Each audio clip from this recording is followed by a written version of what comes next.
C'est la première visite de la Honda Prelude. Enfin, une voiture de Honda qui revient à l'essentiel, le plaisir, car on sait que Honda rime avec voiture pratique, voiture de tous les jours. Mais celle-ci, comme vous pouvez clairement le voir à l'extérieur, c'est toute en émotion. Mais je peux vous dire que ces valeurs pratiques sont toujours présentes avec ce véhicule. Je vais bientôt vous montrer ce que je veux dire. Donc, tout ce que nous savons jusqu'à présent sur l'extérieur et l'intérieur avec Thomas sur AutoGFuel en 4K, plein écran et en intégralité. Parlons maintenant de la Honda Prélude, un nom qui trouve ses racines dans ce terme français faisant référence à l'introduction musicale et qui s'écrit avec un accent en français comme prélude. Vous avez donc le choix de l'orthographier à l'américaine ou à la française, selon votre préférence. Et vous pouvez voir ici la couleur bleue frappante, un design vraiment beau et sensuel avec également les feux diurnes modernes. Il a un look très sportif, pas seulement de face, avec cette marque verticale que l'on retrouve également en partie basse. Encore plus dans le profil latéral, car là nous avons la forme typique du coupé. La Prelude a quitté le marché depuis un moment, elle y est restée pendant un bon bout de temps.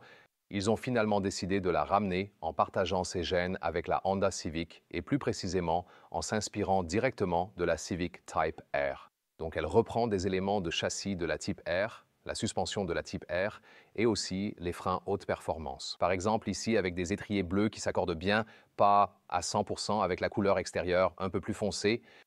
Ce sont également ici les jantes noires, 19 pouces. Elles sont aussi standards et la suspension est également adaptative, donc on peut la moduler un peu en conduite.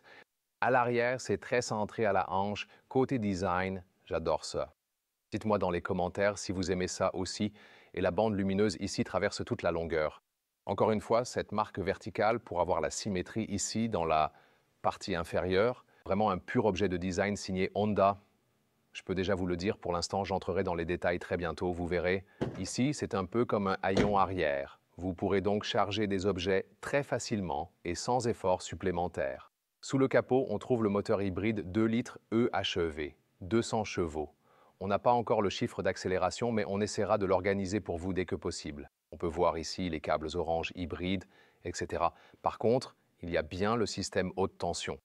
Et ce qui est particulièrement intéressant avec celui-ci, c'est que ce système EF vous offre la possibilité de conduire en tout électrique, en mode hybride, c'est-à-dire en combinant les deux sources d'énergie, ou directement avec le moteur à combustion interne. Ça dépend toujours. Le moteur à combustion est idéal pour une autoroute à vitesse constante, comme 100 ou 120 km par heure, 60, 70 miles par heure. Alors, c'est plus efficace d'utiliser directement le moteur à combustion. En ville, par exemple, quand il y a assez de puissance dans la batterie tampon, on roule à basse vitesse et ainsi de suite. Et aussi en tout électrique, quand on a l'accélération maximale, on appuie vraiment à fond sur l'accélérateur et là, la combustion est toujours active, mais sert alors de générateur. Mais là, on obtient le maximum de puissance avec la motorisation électrique. Donc c'est vraiment intéressant de voir comment il combine chaque situation et c'est ce qui est censé rendre le système efficace. Nous l'avons également essayé sur d'autres modèles Honda. Ce qui est spécifique à la Prelude, c'est le passage S+. C'est un changement de vitesse qui est simulé. La voiture imite une boîte à 8 vitesses et vous pouvez donc changer de vitesse dans le véhicule, même si cela ne correspond pas à une action réelle. Et ce que cela introduit également ici, c'est un mode de roue libre. Cela veut dire, vous savez, comme certains autres véhicules que vous connaissez peut-être, ou certains hybrides légers, ils peuvent vraiment juste rouler et être plus efficaces en roue libre.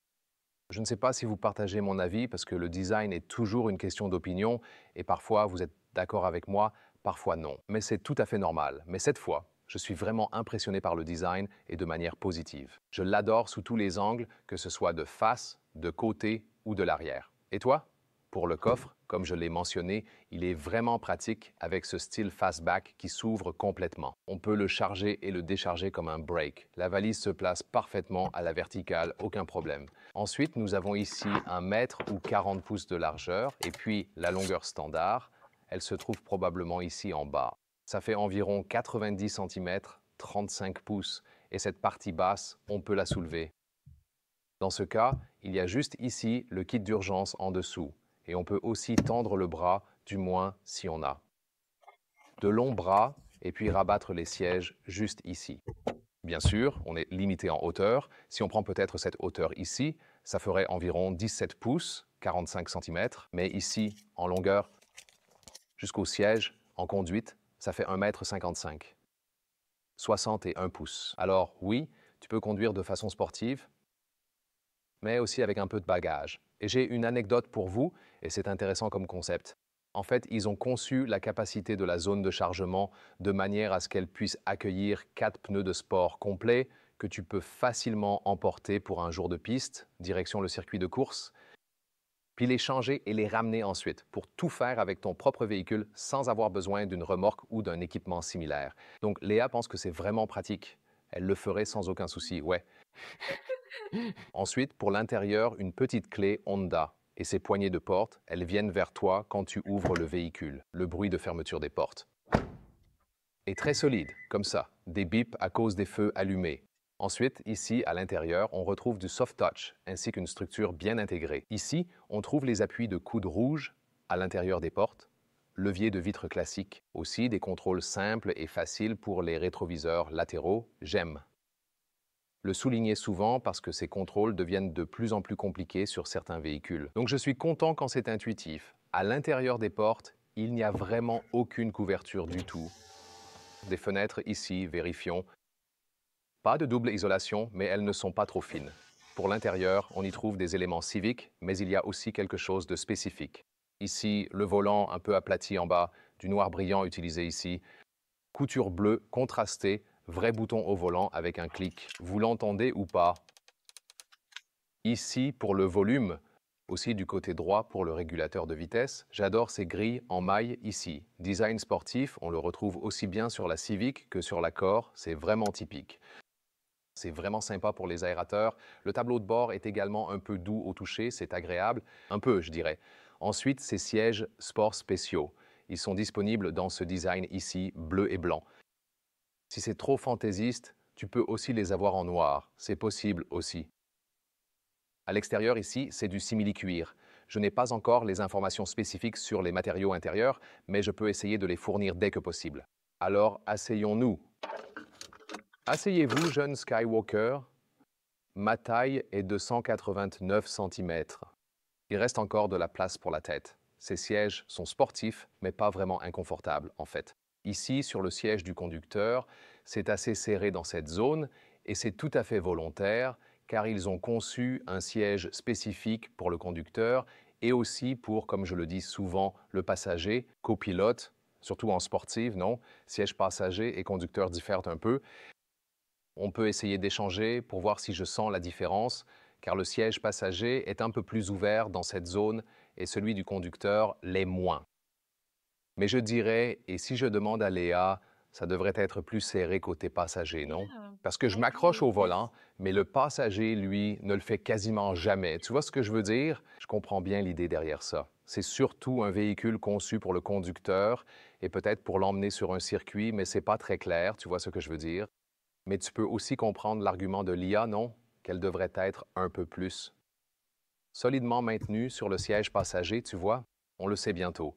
Le volant s'ajuste au bas, avant-arrière, idéal pour les conducteurs de grande taille. Et puis ici, avec ces pédales de changement de vitesse, ça va également faire partie intégrante du système S+. Et aussi important de mentionner ici, avant que nous arrivions au cockpit, il y a comme un... La ceinture est maintenue ici, mais vous pouvez l'enlever si nécessaire pour accéder plus facilement et rapidement au siège arrière. Et voilà, c'est fait. C'est simple et pratique. Il y a ce levier ici. Ensuite, vous pouvez jeter un coup d'œil au siège arrière. Oui, enfin, pour 2 personnes, il y a bien Isofix, mais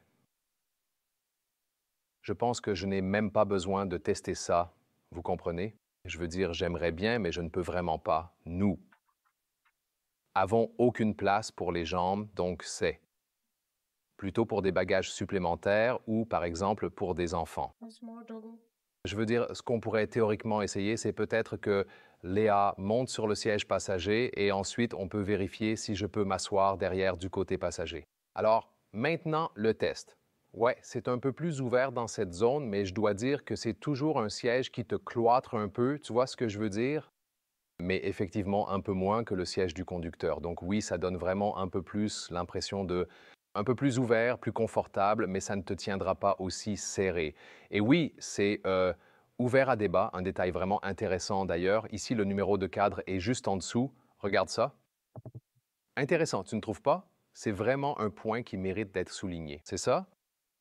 C'est intéressant. Tu peux aussi voir ici comment la voiture est isolée par le bas. Then you have a sponge for outside. Oh ouais, une éponge pratique. Je suis pas sûr que tu devrais vraiment laver la voiture avec celle-là. Ouais, mais maintenant, on veut aussi essayer si Léa s'assoit juste ici et s'il y a une chance que je puisse rentrer à l'arrière. Voyons voir ça. Alors maintenant, Léa peut avancer un peu. Ouais, comme ça. C'est bon. Give it a little bit. Tu peux t'asseoir comme ça? No. Non, non. Soyons réalistes. That's- Ça va, that's c'est bon, fine, pas de yeah, problème. yeah. OK, voyons voir. For a shorter trip, maybe. D'accord, voyons si je peux encore rentrer là-dedans. Je vois les commentaires qui arrivent. C'est un mème sur notre chaîne. Quand il y a une banquette arrière très serrée, et vous le savez, je ne suis pas très petit, il y a l'indication du timecode avec Thomas à l'arrière. Alors oui, n'hésitez pas à vous amuser à mes dépens. Essayons juste. Donc, pour les pieds, ça marche jusqu'ici. Remettons-le en place. Oui, je pense qu'elle était... Oh non, ça ne marche pas comme ça. Il y a un levier ici, je crois. T'es comme ça? Comme ça, ouais. En fait, à genoux, ça marche vraiment plutôt bien. À genoux, c'est très limité quand même. C'est ça? Maybe when Ouais. you lean back. Yeah. Et maintenant, passons au cockpit ici à l'avant. C'est aussi un peu doux au toucher ici avec la structure et une jolie zone plus claire. Ce n'est pas, ça ressemble à de la microfibre, mais en réalité, ce n'est pas le cas. C'est un peu plus dur, mais ça y ressemble spécialement. Et cela s'adapte aussi au siège, bien sûr.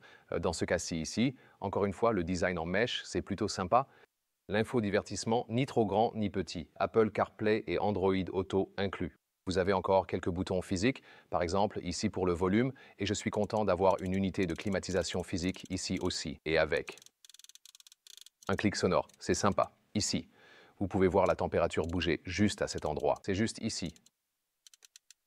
Un des clics les plus cool dans l'industrie auto actuellement. C'est vraiment très Audi, pour ainsi dire.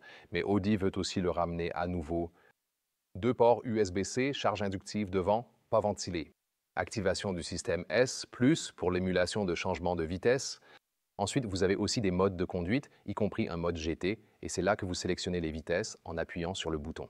Les porte-gobelets sont adaptables, c'est bien. L'accoudoir pourrait être plus doux, de l'espace en dessous, donc un intérieur vraiment très fonctionnel. J'aime bien côté design et aussi côté praticité avec les vrais boutons, etc. Oui, et puis on a des instruments numériques ici, mais très faciles à lire, et ils s'adaptent également aux différents modes de conduite. La seule chose que je remarque en ce moment, c'est qu'il y a une sorte d'odeur chimique assez prononcée dans cette voiture qui n'est pas vraiment agréable à respirer. J'espère que ça passe vite. Encore une fois, un modèle Honda impressionnant de l'extérieur. J'adore vraiment le design extérieur. Je vais en découvrir plus sur l'intérieur, les détails, les spécifications techniques et ainsi de suite. Ils pourront bientôt vous fournir plus d'informations et pour l'instant, vous pouvez continuer à suivre d'autres essais de voitures sportives sur notre chaîne.